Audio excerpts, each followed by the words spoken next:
Alice. No. Alice, wait a minute. No. Wait a minute. Don't touch me. What's the matter with you? Just how stupid do you think I am? What are you talking about? You know perfectly well what I'm talking about. You really got me foxed, really. Just look into what you've been doing. Okay, cut out all the devil talk. Ha! What's so funny? You're funny, Freddie. You're a very funny man. You got me foxed, really. Why don't you just... Well, that's a scene from Why don't you Symbio just get out of my life Psycho permanently? Toxiplasm. Take one. Take Don't touch part one. Take one. Take one. Take one. And I'm here with Mark Borchardt. I'm Zabla Play. This is My Dinner with Gabe. We'll probably be hearing from Gabe shortly when the phone rings. And the theme of our show today is movies that are referring to movie making. Yep, and the scene that Zav just played is actually a fictive scene. That's why it has that stilted cadence and so on and so forth, because it's actually just a scene being filmed. Yeah, and it's also almost the whole film is a little bit like a what's the word, a screen test. In a sense, or you know what it reminded me of? Well, of a couple of films, and one of them also is Looking for Richard with Al Pacino. And Richard III is really, I believe, never made as a complete picture, but rather the excerpts of the scenes within the film about its making might be the totality of the project itself. So it's almost more about the bits and pieces of the process, potentially, and not a separate organism like this is the film that we made, but actually all that really matters are these bits and pieces of the film. It's more like a experimental take on cinema, potentially. Yeah, and Symbiocycotactoplasm take one. Psychotaxiplasm, take one, is a really good example of that, because the film is really all about people questioning the film and not the drama or the tension that occurs when the crew is sort of or the tension that occurs because of the dysfunction of the project itself becomes the narrative conflict that he intentionally put into the film. So it's kind of an interesting approach. It's very meta. It's like about as meta as you can get. And again, Zav, you brilliantly illuminated the scenario because, my God, that's Gabe. And there's Gabe. I hope it's Gabe. We'll see. It's a reasonable Hello, assumption. Gabriel. It's a reasonable time to call. Good morning, Gabe. Good afternoon, for that matter. Hello, gentlemen. How are you? We're good. How are you? Good. I am pretty fantastic, despite some unforeseen circumstances having had happen today. But Are that's you? fine. Are you up for the challenges? Are you taking care of them?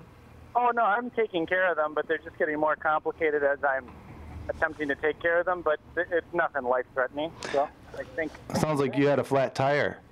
It sounds like I had a flat tire, and I discovered that fixing it where I thought I could fix it was going to get worse. It turned out to be a lot more arduous of a task than I thought it was going to be, so I'm going to have to figure something else out. But that's life, so... Well, we're with you in spirit, and we really are. It's not just words. We want you to, overcome these adversities and keep moving ahead. Absolutely. Bouncing into film talk, I tried to play some catch-up last week. I forgot to even talk about the movies that I saw. Real quickly, I wanted to bounce back. I saw 3 movies in one day. Speaking of our last show, Film Addiction and Film Obsession, I went to go see Django, Argo, and Lincoln. Wow. All of which were fantastic films, which I'm glad you guys got to talk about on the show. And 2 weeks before that, I also saw Jack Reacher, which I know I'm going to receive some criticism. I've received criticism from everyone that I've talked about this with. It's a poorly reviewed film. It's probably the worst reviewed film of any of the major releases that are out right now, besides Parental Guidance with Billy Crystal and Bette Midler, and The Guilt Trip with Seth Rogen and Barbara Streisand. But I thought that there were some really admirable qualities about this film. I thought it was really well directed, despite the fact that it's a paperback novel type story, and the acting has sort of been there, done that at best. Well, Werner Herzog plays the main villain, and that alone was my reason for going, and he is fantastic. He's just insane. He's weird. He's Werner. And Tom Cruise, I have a weird love of Tom Cruise. I don't know why, but I like his manic energy. I've always liked Tom Cruise in a good, big, loud action film. And this film was really well directed. The action scenes had a really good attention span, and they didn't just cut. And it wasn't just music. Lo-fi, no gadgets. When people got hit, they got hurt. When things would, when blood doesn't spray, it doesn't spray. It was just such a relief to see a movie that had an attention span, and that when things go from point A to point B, it took a while to get from point A to point B. Well, and I just thought that was so admirable, considering that Michael Bay is the top earning filmmaker right now. And I just want to, and sorry for interrupting, but I just want to say thank you, Gabe, for taking the contrarian position of supporting something you believe in and not just going with the flow, because Tom Cruise is a positive, productive person, always moving onward and upward, and you didn't fall prey to the mass condemnation of this film, but you stood up for what you believed in, and both Zav and I thank you. Yes, thank you, Gabe. I appreciated you guys sort of easing me into these movies with your talk about Lincoln. I agreed with everything that both of you said about this film. I loved it. I thought it was a more presented movie rather than an experienced movie. I feel like I watched like Bob Ross painting or something like that. I feel like, for one thing, I didn't understand about a fifth of the dialogue. And on top of that, I felt like I was like really having to pay attention to make sure that I was understanding just the plot mechanisms of what was going on and what the characters were trying to say, because these interiors are just very like un-Spielbergian. No aliens, and there's no spaceships, and there's no Indiana Jones, there's no explosions, and there's none of the usual Spielbergian stuff. And I just thought that was so refreshing to have a film of slightly, challenging intelligence to sort of awaken me. And considering it was the third movie that I watched, I was really like eating a lot of sugar and pinching myself to like really focus on it, and it was rewarding. Tommy Lee Jones is surely going to win Best Supporting Actor. I would be shocked if he didn't. I thought his performance was moving and powerful and engaging. Argo was a little disappointing, I got to be honest. Even compared to like a movie like Skyfall and Jack Reacher, I just thought it was really underwhelming. I thought it was kind of cliched in the use of music over montage scenes where time was passing. Thought the characterization was a little cheap, and I thought some of the thriller aspects I'd seen done better in a lot of political thrillers of past, even 40 years past. But considering that this was an intelligent film done with actual filmmaking and actual process and thinking, I would recommend it to anyone. And Django Unchained is just freaking awesome. I loved it until the Rick Ross Tupac remix in the middle of the best gunfight ever put in cinema history, even topping Hard Boiled and Year of the Dragon, Michael Cimino's end-all Insano blast. I just thought that gunfight was so perfect. Why would you fuck it up? I'm sorry. By putting a Tupac remix over something that beautiful and perfect and stately, and then the need for revenge at the end, when it's already a revenge thriller, and you make something climactic where the whole film is a climax. I just felt like was a big fuck you. I'm sorry again for swearing. Big F you to the audience, insulting the intelligence of everything that we'd just seen. I felt like Tarantino he needs someone to just slap him sometimes and wake him up and say, dude, this is unnecessary, or dude, this sucks. Or he needs to listen to someone else besides himself, because he's going to become prey to that M. Night Shyamalan fallacy where you start making bad movies and you're not even going to be aware of it. I feel like if this is I don't think Tarantino will ever make a bad movie, but I think his movies will start to he'll make less Pulp Fictions and less Inglourious Basterds and more things where there's just unnecessary huge chunks of the movie, like his cameo, which I just about walked out of the movie in. Wow. So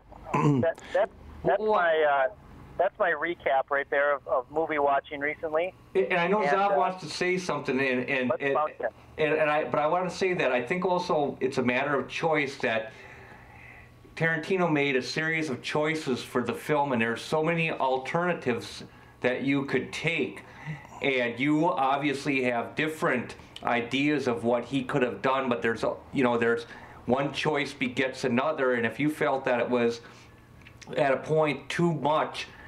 And also, I think that you don't take this film seriously, and it is what it is, and enjoy it for what it is. And he made a series of choices, and even the gunfight at the end, like I said, it's more operatic than anything. It's actually melodic. The rhythm of the shots, the spurting of the blood, and so forth. It has a melody to it, and the soundtrack adds to that melody.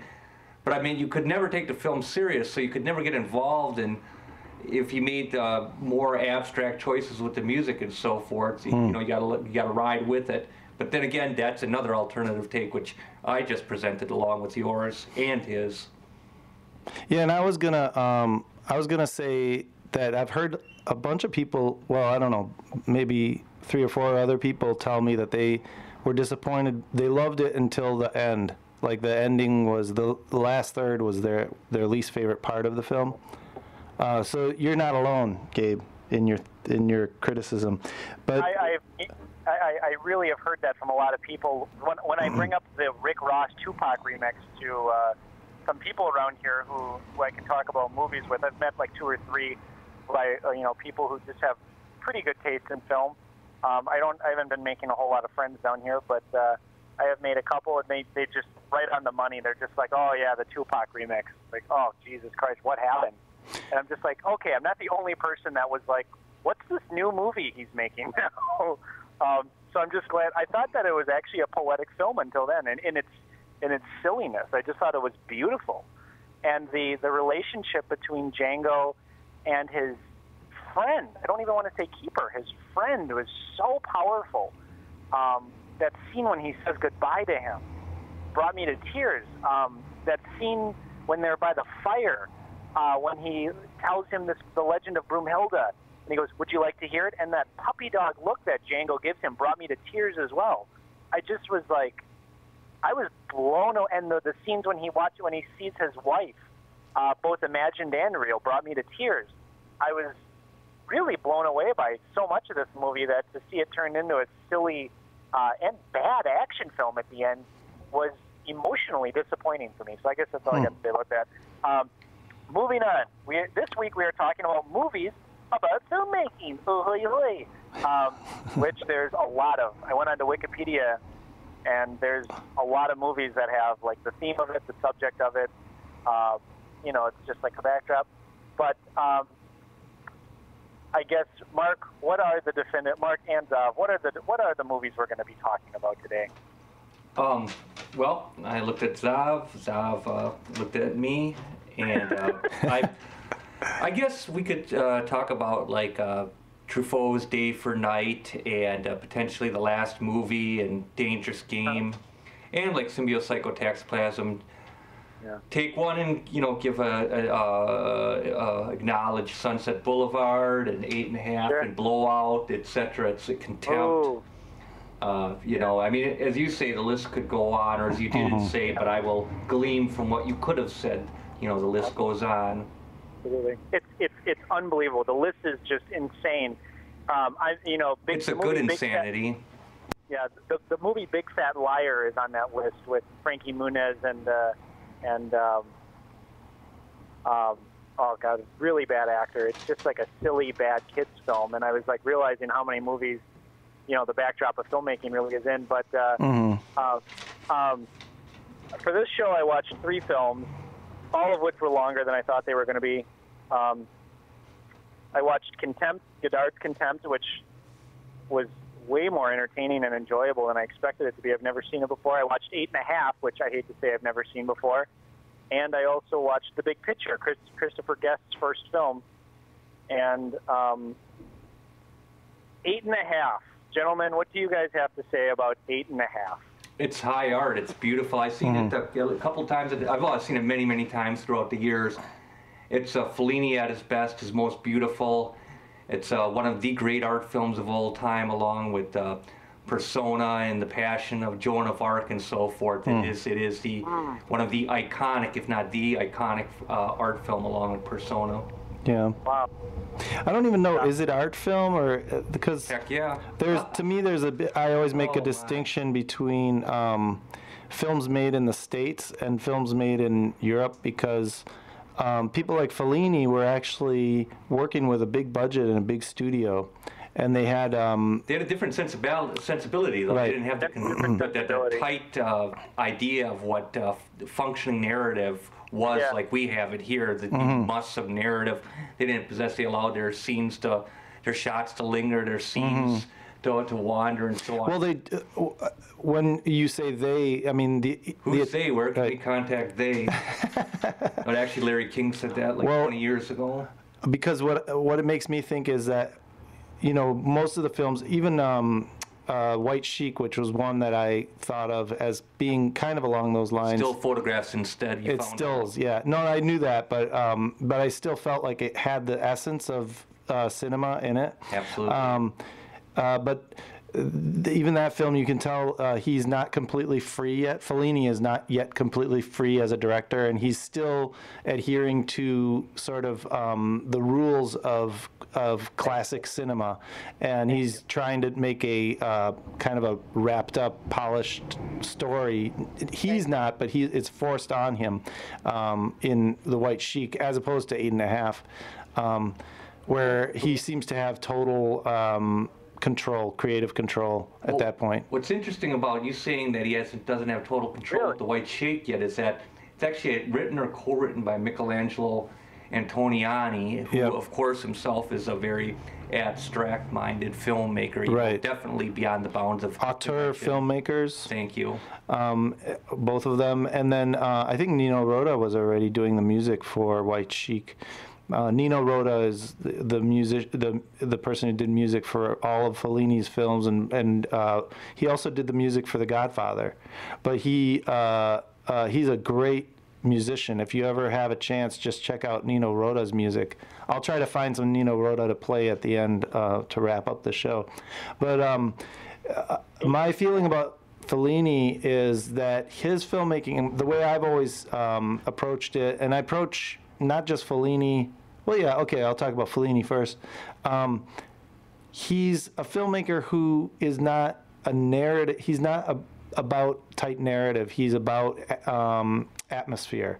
And so when I watch a Fellini film, I don't expect to, be drawn along a storyline and kept interested in that way. His films tend to be more, it's like being in a place, and you just kind of enjoy the moment as moment to moment. But if you want to be engaged with the story, forget it. Okay, well, what is the need, or maybe not directly to you as a general question, what is the need always to be engaged in a story?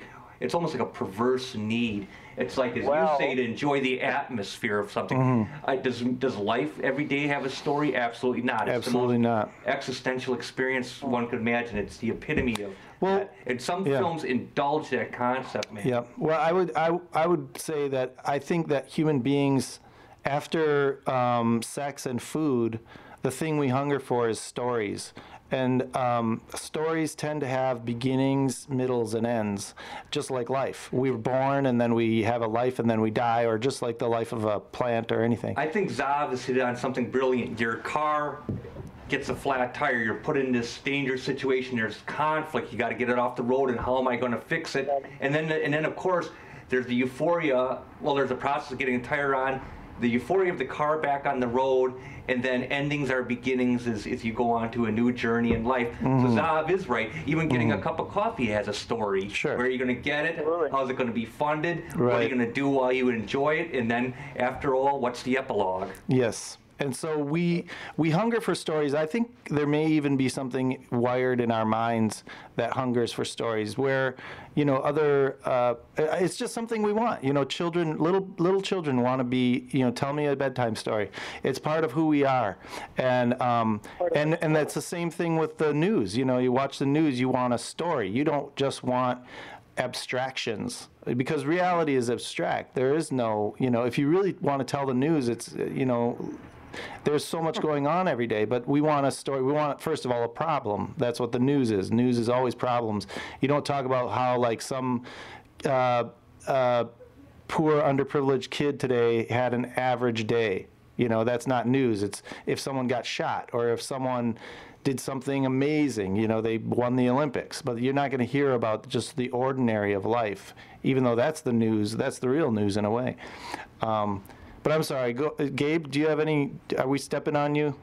No, We've not at all. trampled I you. really Sorry. agree with emotionally everything. When I was in middle school, I had this realization that there was something about story, and I've always stuck. This is one of the few beliefs that I made around that time that I haven't changed at all. That there's something computer wired into us that needs story and meaning. That it's like in this computer code DNA in our bodies and in our souls. It's a spiritual energy that's like it's time. Like story is time. That's like if we were to measure time out of a cellular range or out of our experience of matter moving, which is what time really is. If we were to judge it in our minds, it would be the way that we judge the beginnings and the ends of these stories, or the way that we make these agreements throughout the day to understand language, the way we agree to believe that something is good or wrong. And so I completely agree with you. 8.5, however, I completely agree with you about atmosphere. I completely disliked this movie. It's a masterpiece. Shame on you. Of visual. It's a subjective, psychedelic, surreal, longing, powerful film about expectations, meaning, the corruption of money, and the lack of morals and ethics in some of this higher-minded intellectual society that's actually a bunch of children running around. What I find annoying is that it's like this intellectual atmosphere, but I get no meaning from any of it besides these powerful observations or profound statements. Because the movie I found it as unintentionally empty as it's meant to be full of wit, scathing intelligence, and irony. By focusing on these shallow and hollow people, I felt that it never widened or deepened like a film like Sideways, which is focused on shallow and hollow people, but it widens because the characters come to a conclusion. They find something. They see the emptiness rather than wallowing in it. And the character deciding to not make the film is fine. And I find Fellini's use of the circus just so annoying. In every film that he's ever done, the use of the abstract Satanistic circus, I just think it's such an obvious childish metaphor. I would say that's childhood is, again, I brought it up with Spielberg, but with Fellini, childhood plays a big role as well. The desire to recapture that, the love of the circus, and also to make parallels between life the way he saw it and seeing the world as kind of a circus world. I think that is childish or childlike, but I don't see it as in the negative sense that you do.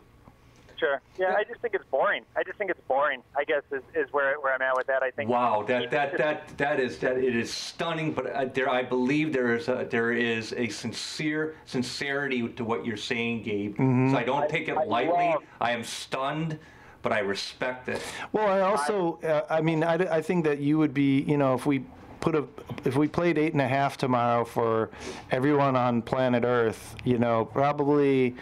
Out of 7 billion people, maybe only 100,000 would, or maybe a little more than 100,000 would say it was a genuinely engaging film. I think that you are in the majority, Gabe, in saying that it's, you know, it's not engaging in the traditional sense of filmmaking. You have to kind of reach a little further, or you have to. And this is the thing. I feel, you know, it's not about, like, I don't have an amazing temperament where I can watch the most unnarrative. I mean, I like Bellatar movies. I just find his you know, I like challenging, dark, slow-moving movies that are not necessarily, you know, cinematic or what we would consider the most cinematic or normal American films. Bellatar, Antonioni, you know, or even Contempt. Let's say, you know, you liked Contempt, which I found insanely entertaining. Which I found was his scathing. I mean, this movie is layer upon layer upon layer of self-introspection and layer of irony upon irony upon irony of the different layers of looking at itself, and of Godard looking at himself, and of him looking at cinema as a whole, and the game of cinema, and the game of perception, and of the agreements we make in relationships, and the agreements we make when we watch a movie, and the way that he was mocking this, or playing with it, or trying to discover his own truth, and realizing that there is no truth, maybe, and sort of saying, well, I'm stuck making this big budget film in CinemaScope with, you know, with Jack Palance and Brigitte Bardot, and, you know, he is the characters. These characters are modeled after him, which are modeled after the Odyssey. I mean, who could you say is Ulysses, Penelope, and Poseidon? The obvious metaphor is it's the characters in the film. I think the deeper truth was that Godard is Ulysses, Penelope is Brigitte Bardot as his wife at the time, and then Poseidon were the producers of the film going, oh, shit, what is he doing? You know, and then like, well, it's interesting because 8.5 has a kind of parallel, this parallel where Fellini is hiding under a table while all of his producers are saying, what are you doing? What the hell is this movie that you're making? And I've felt that way many times in life, not just filmmaking wise, but in many different ways. You know, sometimes it's like you take on all this responsibility because out of passion, and then all of a sudden the child part of you just wants to hide under a table. But I feel like there's maybe Godard, he's more unflappable, or he doesn't really go into his psyche. He's much more about the macro view of the world, where Fellini is much more internal, I think, in his cinema. I agree with that completely. You know what, and you guys discussing it, I wrote down Contempt versus 8.5. I'd like to, I guess, see them both essentially back to back, and you know, take an assessment based on your guys' input, and then what's presented on screen, and then make a go of it. What's a little interesting anecdote, Contempt begins with Bardot naked on the bed reading a book, and the book actually is, if you'd look, is upside down, I believe, because it's actually, the title was a little joke on her that's kind of insulting to her, and I think she got mad and turned the book upside down, so you couldn't readily see it. Anyway, I mean, you'd have to see it for yourself and see if that holds true, but that's from what I understand. Interesting little factoid. He was making fun of her with that whole shot, because the producers were mad that there weren't enough naked shots of Bardot, or that there wasn't, that it was always far away, or that there wasn't anything sexy enough, because that apartment is not flattering to her, and he purposely chose a dress that made her boobs look weird. And so the producers said, listen, man, we gave you Bardot, we gave you the $900,000, you got to do something. So he gives him a shot of her laying there naked where he's just scanning over her body, but it couldn't be a more scathing, hateful, more vicious view. And that scene is just so full of malice and violence. I loved this movie. I just thought it was filthy and beautiful at the same time in every shot. It was two things. This film is a million things. I thought that this was, and it's not even Godard at his best, not even near his best.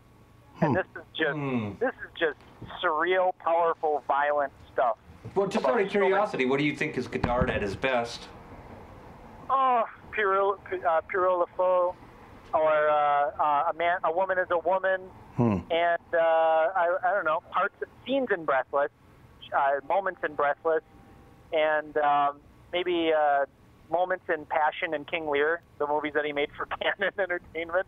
So I always it's so freaking funny that he made those films for Go On Globus. But I think Godard is just such a crazy, insane filmmaker who does so many things.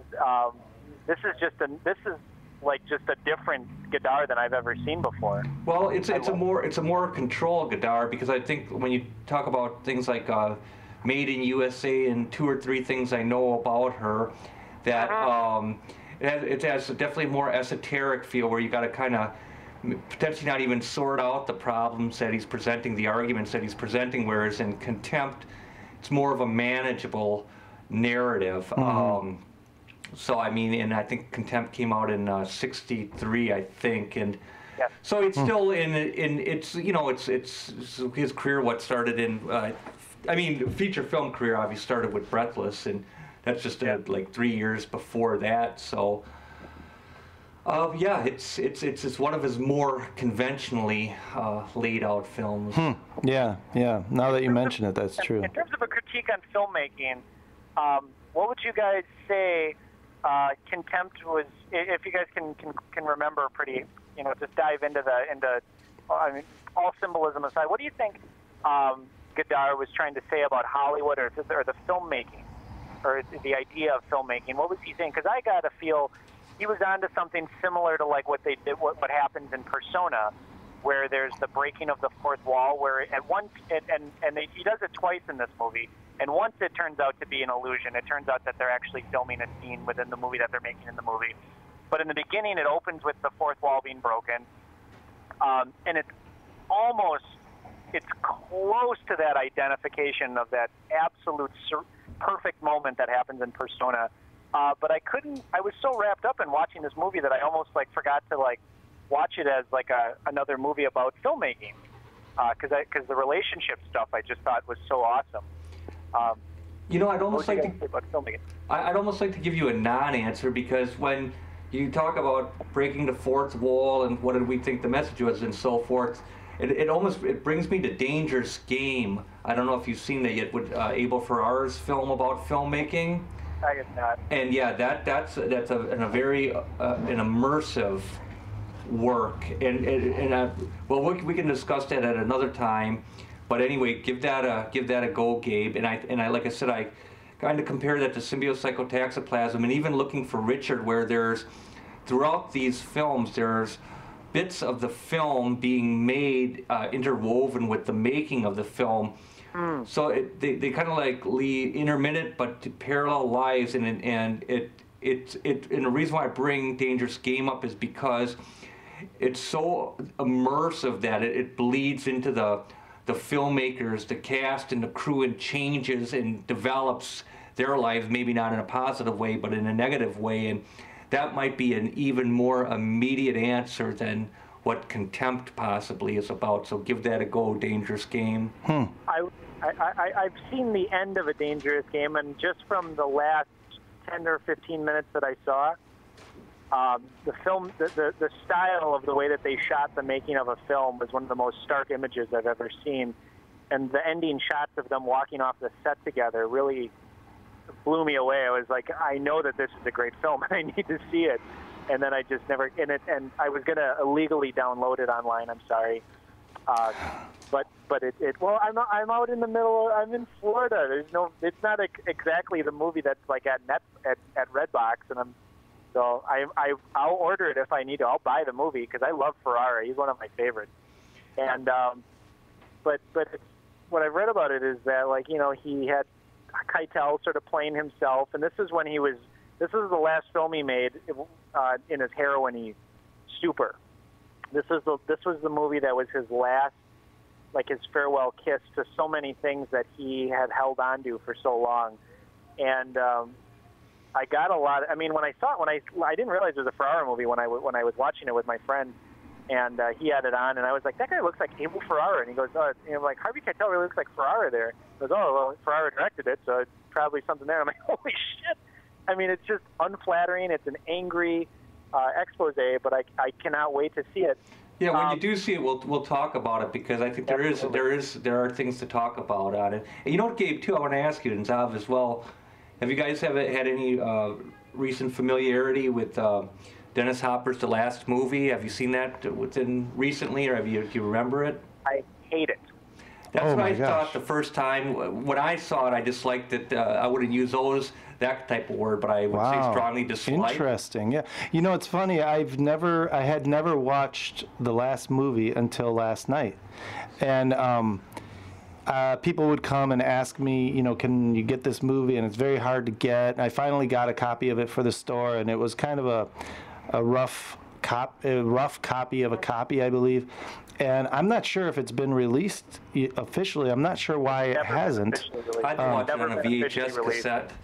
Yeah. Well, yeah, and I thought it was amazing. I thought it was great. Thank you, Zav. That's what I thought. It just kind of took me by surprise. I actually was expecting it not to be so great, because people would come back after they would check it out and they'd be like, yeah, that wasn't such a great movie. I was stunned. Thank you. And it made me appreciate Dennis Hopper as an actor.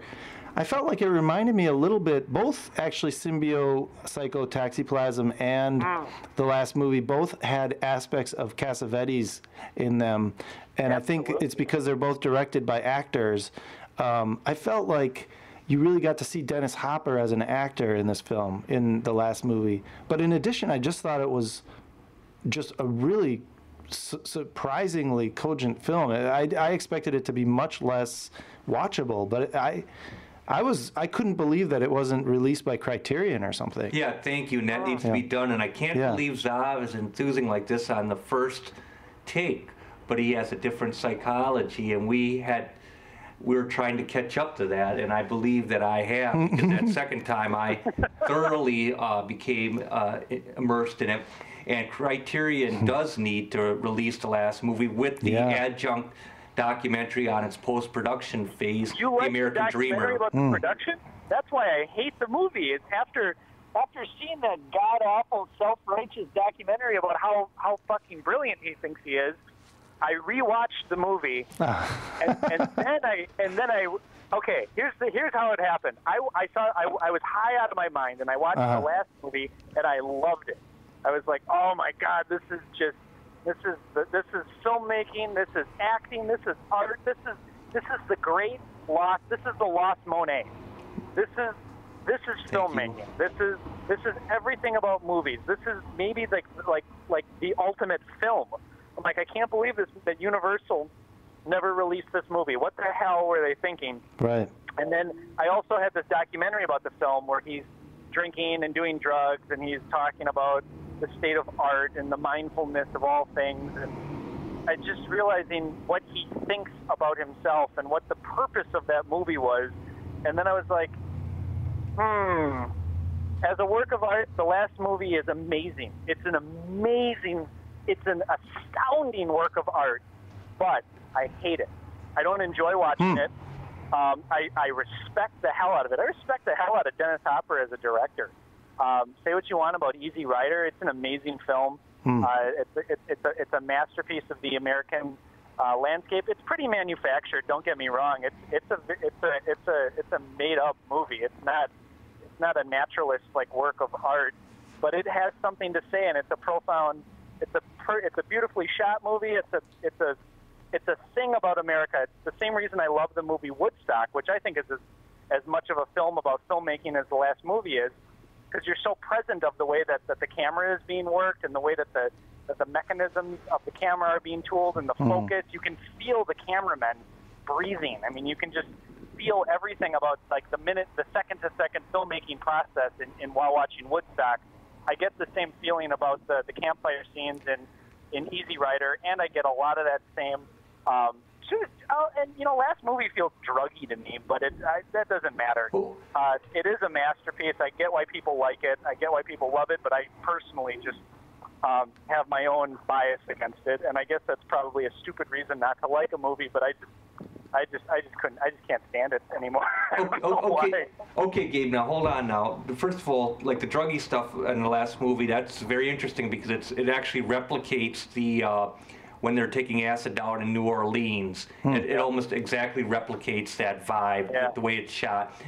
What's interesting about your adoration and yet dismissal of Easy Rider is you're right. I've worn it out. I've seen it a lot of times, and yes, it does not have that cinema verite feel to it. It's very conventional, and in a lot of it's very conventional. But what's interesting about this, but yet actually came out in July '69, was a huge hit in the States, and it was on the. It was on the cultural masthead and so on and so forth. What's interesting about that is Paul Schrader was a film critic, and I think it was for the LA Free Press or another alternative weekly, and actually he debunked Easy Rider basically as being fraudulent in just a conventional film and not true. They fired Schrader because of that, because he did not represent the ideals of the 60s by dismissing Easy Rider. So yes, Easy Rider is a magnificent work of art, and at the same time it's stilted too, and so it was a mixed bag. Yeah. Like a lot of great films. Yeah, What do you gentlemen feel but there's other great films such as Cassavetes' Faces, which is throughout, and actually Faces actually ranks with Persona and 8.5 as the epitome of art films. I was gonna say, I was thinking of The Wild Ones and what's the James Dean? I'm suddenly blanking on. Rebel Without a Cause. Yeah, that's playing chicken in the cars. And The Wild One, are you talking about with Brando? Yeah, The Wild One and Rebel Without a Cause are both flawed films, Yeah, and thank you. they have a lot of traditional qualities about them. Thank you. At certain moments, they almost feel like Disney movies from the Thank you, 60s. thank you. But then, The Wild One is, the Wild One. 50. Yeah, I don't know why I say Wild Ones sometimes. Yeah, The Wild One. But they still have this. They're ushering in a new era of like rebelliousness and of course they're not as edgy as Dennis Hopper's work, but because they are more like studio films. But they still have a wild, like literally a feral quality to them that that people were especially, because at the time, but if you watch them now, they seem tame, but at the time they probably were much more dangerous films. And I don't want there to be any misleading here, is that when you say that you didn't say, but indicated that there's this emergence of youth rebellion being shown on the big screen in the 50s, The Wild One and Rebel Without a Cause. That's true. You didn't necessarily see that in the 40s and so forth.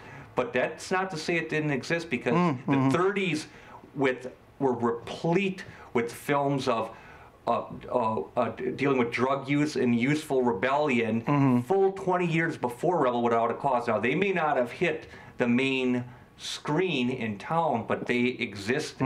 So that a spotlight on all of the vices that generally were not shown on predominant screens actually existed in pretty heavily in the 30s. Yeah, and maybe not in the 40s. It's also that culmination of this sort of like bands of motorcyclists, and so it has to do with being out on the open road, which Rebel Without a Cause doesn't. That doesn't really go there, but.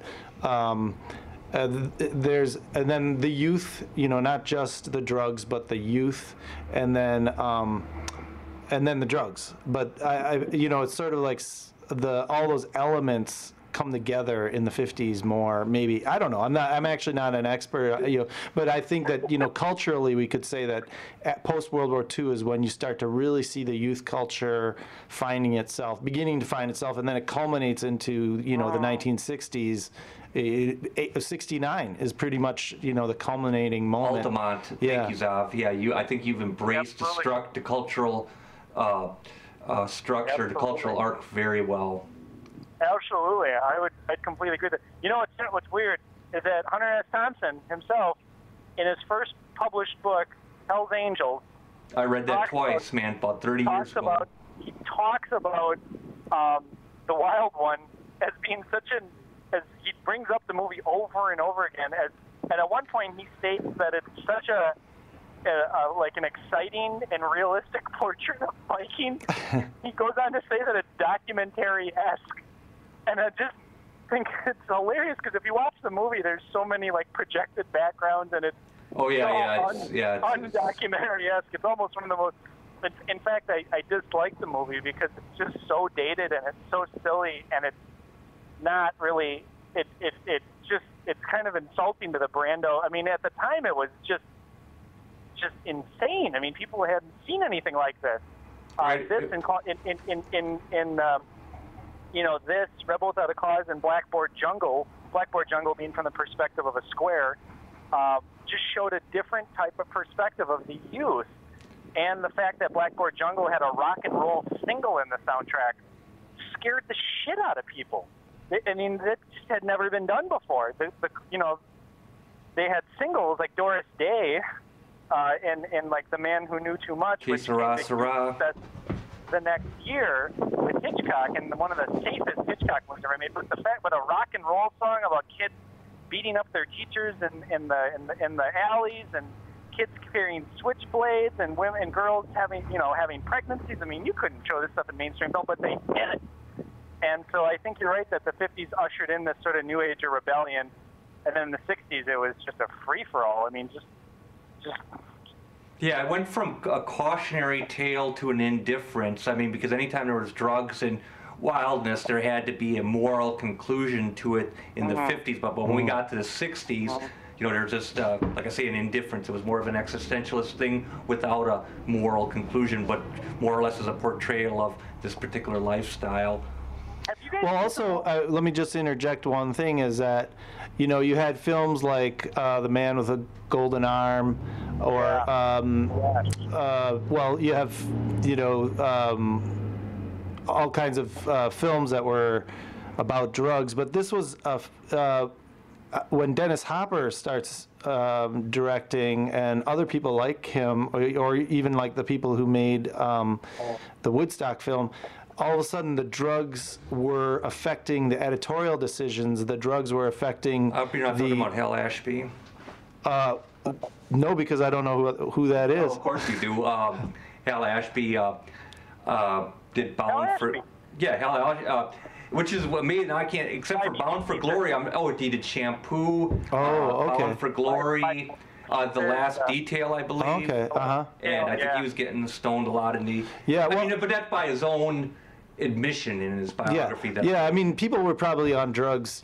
Have always been on drugs as long as drugs have been around. Artists and filmmakers are probably always using drugs. Charlie Chaplin probably used drugs, but. Sleeping Beauty is a huge drug film right there. What's that? Sleeping Beauty is, in my opinion, the ultimate drug film. Sure. Or, well, yeah. I mean, Alice in Wonderland is a drug book. But the point I'm making is that when the directors explicitly use drugs as almost the thing that helps them, it's on the screen, but it's also in the making of. It's really in there, and it's not hiding that fact. It's actually sort of celebrating it. That would be something I don't think we saw until the Dennis 60s. Hopper. Yeah. Dennis Hopper sort of he outed drugs. Like Wild in the Streets, the Corman stuff. Oh, Wild in the Streets? And Psych Out. Psych Out and Wild in the Streets and Gas. Oh, yeah. All three of those movies are about the youth culture exploding after everyone takes drugs. And I think The Trip, too, he did. They're awesome films. Wow. In their low budgetness. They're supreme science fiction. I mean. Yeah, actually, we should do a show on that too, because that's. Like you say, these are people doing their own thing in their own time, and we should kind of like examine the results of that. Because once you go, you're out like a light, and it's the only time that we have, and it would be interesting to see what they did on that ground level of thinking. What I mean by ground level, that they themselves nurtured created and nurtured the ideas, and it wasn't scripts given to them, but rather things that came from within that we got to see. So. It's an interesting concept. Now, Gabe, did you see Symbiocytotoxiplasm? I did. I saw it several months ago when I had all this research to do for a show that we were doing, and I couldn't help myself after Mark's enthusiasm about the film, and I had to watch it one night. I put it in front of all this other shit I had to do, and I just put it on, and I was a little shocked at what I saw. I think it's a film of huge ideas. It's a huge film of scope and like sort of wonder, and I mean, the mechanism of it is brilliant. Of a film about a film about the film. What annoys me is the discussion scene. There's this scene where the people making the film and the filmmakers making the film about the making of the film are sitting around going, "Well, what's he doing? What's going on? What's happening? Why are we doing this?" And it's an interesting debate, maybe if you're smoking a little pot or something, but in terms of like a deeper discussion about the nature of what they're actually going for, I just feel like it's really obvious, it's really silly, it's kind of like first-year film studenty. The film as a whole, though, I think it's like the last movie. It's a movie that I can't appreciate for some reason or another.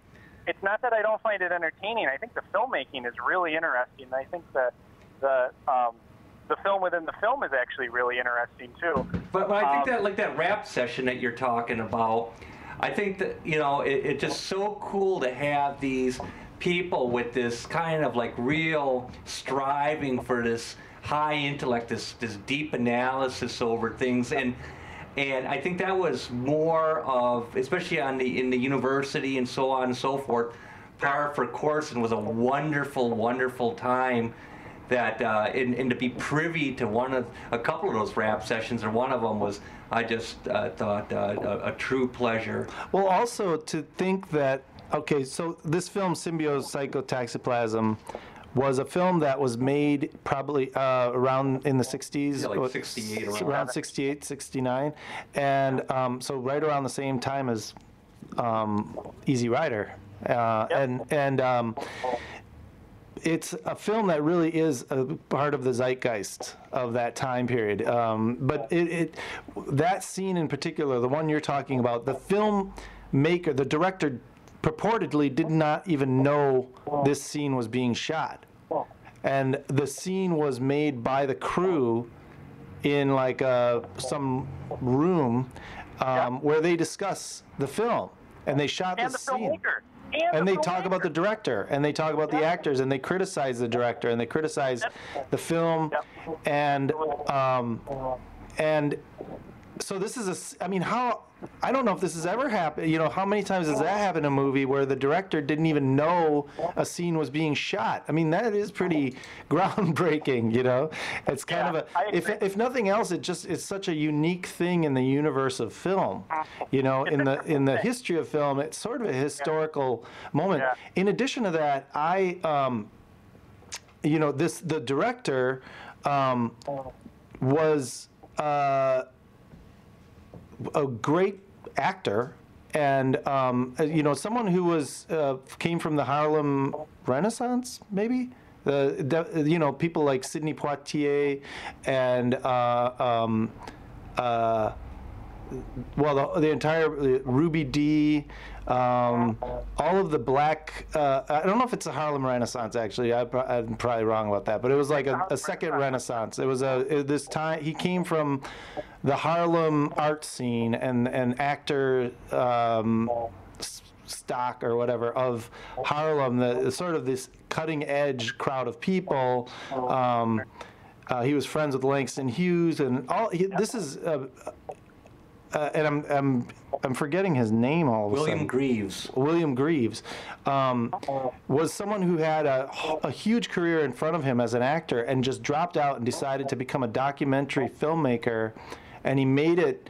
He had to start from scratch all over again, even though he had his place. He had made a place in the world of black cinema as an actor. He was frustrated because all they had was Uncle Tom roles for black actors at the time. So then he went to Canada and started all over again with the National Film Board of Canada, I believe, and then became a documentary filmmaker.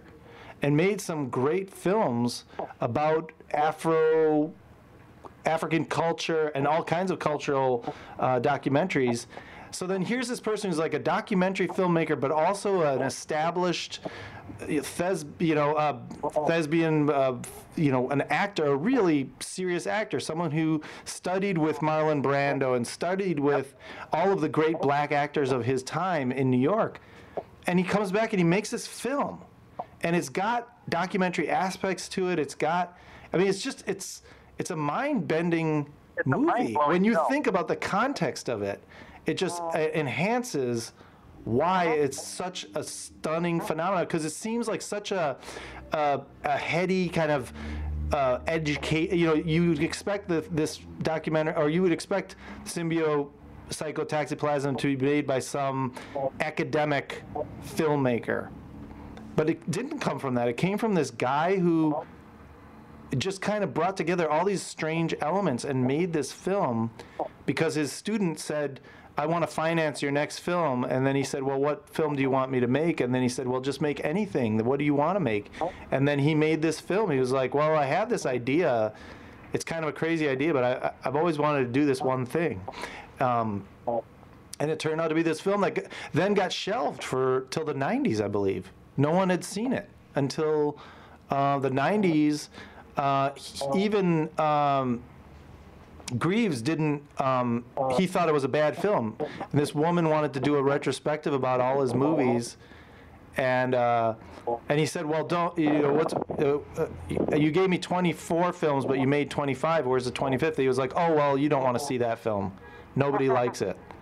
And she insisted, and then they all watched it, and they realized it was an incredible film, probably one of the best films of his career. So there's the whole story around it is fascinating. You know, it's kind of it's crazy that it exists. Yeah. That's how I feel about this film. Well, it's one of those accidents, and it's like the people that probably would have appreciated it most when it came out never got to see it, and who knows what kind of like cultural impact it would have had when it came out had he pushed this film. Well, this is what happened, is that it was sent to Cannes, and the projectionist screwed up the reels and projected it out of sequence. And the guy who was, I don't know his name, but he was the director of Cannes and also like a major film critic, didn't get it. Because if you take that film and switch the reels around, it's already confusing. But if you switch the reels around, then it's even more just like nonsensical. And so it didn't get into Cannes. But had it been projected properly, it probably would have become a film that everyone knows about. But it's only recently that it got dug up by this woman who was doing a retrospective of his work. So it's interesting because even though it's a 60s experiment, I mean, on the grandest scale of experiments, it only really became a known film in the last 20 years or so.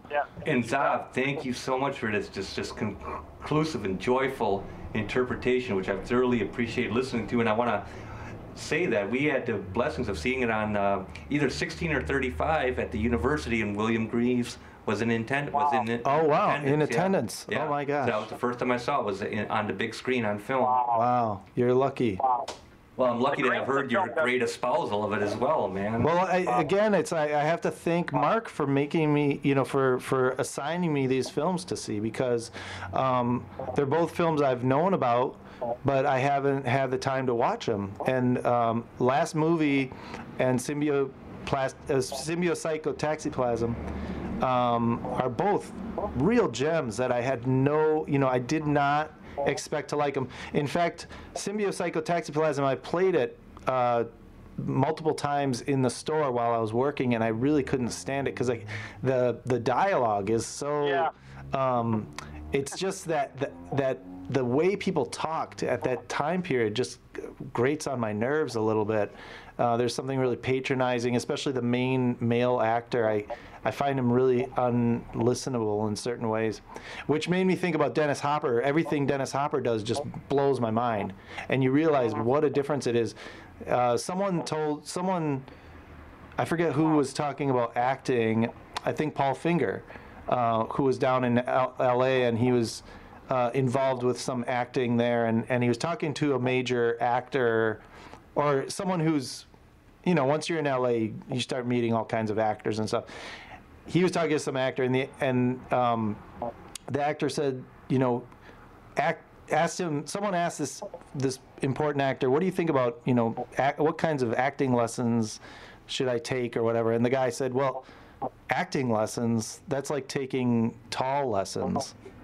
And it's true, you know, a good actor it's just something that's born. You know what I mean? Dennis Hopper is just stunning to watch. And the last movie was, I don't know, I've never seen him so well, so clearly as in that film. It's just, he's got 3 or 4 faces in one. He can be 3 people in a by just making a few facial gestures, a few eye movements.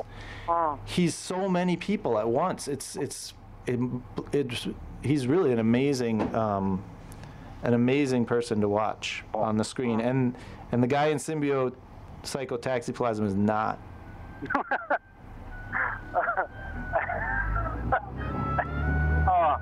Well, gentlemen, it is reaching around to the end of the show hour, and I'm glad for another insightful, thoughtful, brilliant, talkative episode of film discussion, film world discussion, and discussion with my friends. And thank you, Gabe. And I will disagree with Tom. I think that guy in Symbiote Psychotoxicplasm, the actor, was brilliant. I just couldn't. Oh, he was a good actor. He just was no Dennis Hopper. They're different. Yeah, very different. All right, gentlemen, well, I'm going to bounce. I'm going to go. My phone's about to die in a minute. God bless you, Gabe, and have a great day and a great weekend. All right, guys. I'll see you later. Bye-bye. Bye.